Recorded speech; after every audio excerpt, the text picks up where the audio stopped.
ನಮಸ್ಕಾರ ಎಲ್ಲರಿಗೂ.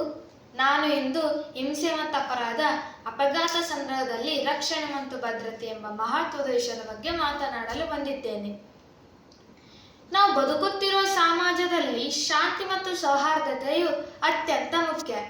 ಆದರೆ ಕೆಲವೊಮ್ಮೆ ಹಿಂಸೆ, ಅಪಘಾತಗಳು ಸಂಭವಿಸುತ್ತವೆ.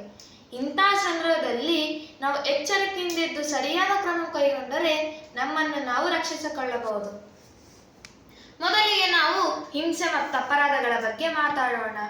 ಹಿಂಸೆ ಎಂದರೆ ಇತರರಿಗೆ ಹಾನಿ ಮಾಡುವುದು.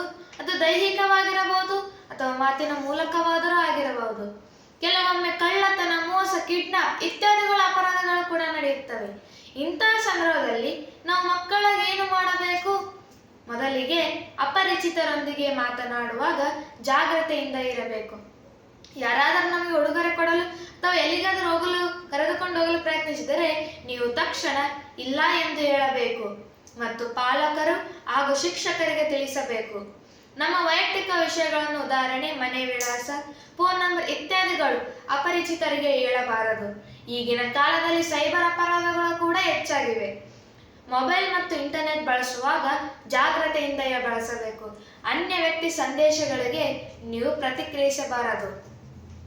ಏನಾದರೂ ಅನುಮಾನ ವಿಷಯ ಕಂಡರೆ ನೀವು ದೊಡ್ಡವರ ಸಹಾಯ ಪಡೆಯಬೇಕು. ಈಗ ನಾವು ಅಪಘಾತಗಳ ಬಗ್ಗೆ ನೋಡೋಣ.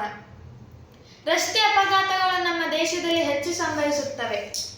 ಟ್ರಾಫಿಕ್ ನಿಯಮಗಳನ್ನು ಪಾಲಿಸುವುದು ನಮ್ಮ ಕರ್ತವ್ಯ. ರಸ್ತೆ ದಾಟುವಾಗ ಜೀಬ್ರಾ ಕ್ರಾಸಿಂಗ್ ಬಳಸಿ ಎಡಬಲ ನೋಡಿಕೊಂಡು ದಾಟಬೇಕು. ಬೈಕ್ ಮೇಲೆ ಹೋಗುವವರು ಹೆಲ್ಮೆಟ್ ಅನ್ನು ಧರಿಸಬೇಕು ಮತ್ತು ಕಾರಿನಲ್ಲಿ ಸೀಟ್ ಬೆಲ್ಟ್ ಹಾಕುವುದು ಕಡ್ಡಾಯ. ಮನೆ ಸುರಕ್ಷತೆಯು ಅತ್ಯಂತ ಮುಖ್ಯ. ಗ್ಯಾಸ್ ಸ್ಟವ್ ಮತ್ತು ವಿದ್ಯುತ್ ಉಪಕರಣಗಳು ಬಳಸುವಾಗ ಜಾಗ್ರತೆಯಿಂದ ಬಳಸಬೇಕು. ಚಿಕ್ಕ ಮಕ್ಕಳು ಅಲ್ಲಿ ಗ್ಯಾಸ್ ಸ್ಟವ್ ಅಥವಾ ಬೆಂಕಿಯ ಬಳಿಗೆ ಹೋಗಬಾರದು. ಶಾಲೆಯ ಸುರಕ್ಷತಾ ನಿಯಮಗಳನ್ನು ಪಾಲಿಸಬೇಕು. ಓಡುವಾಗ ತಳ್ಳಾಟ ಮಾಡಬಾರದು. ಮೆಟ್ಟಿಲುಗಳನ್ನು ಇಳಿಯುವಾಗ ಜಾಗ್ರತೆಯಿಂದ ಇಳಿಯಬೇಕು.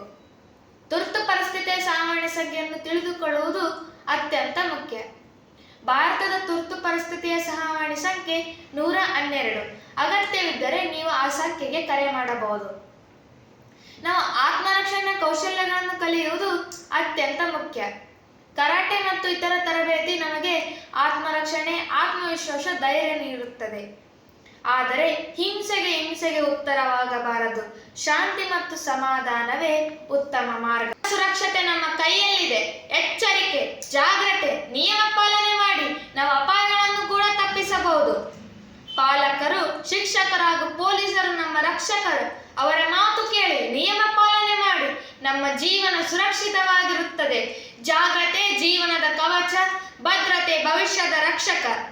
ಎಲ್ಲರೂ ಸುರಕ್ಷಿತವಾಗಿರೋಣ, ಇತರ ಸುರಕ್ಷತೆಯನ್ನು ಕಾಪಾಡೋಣ. ಧನ್ಯವಾದಗಳು.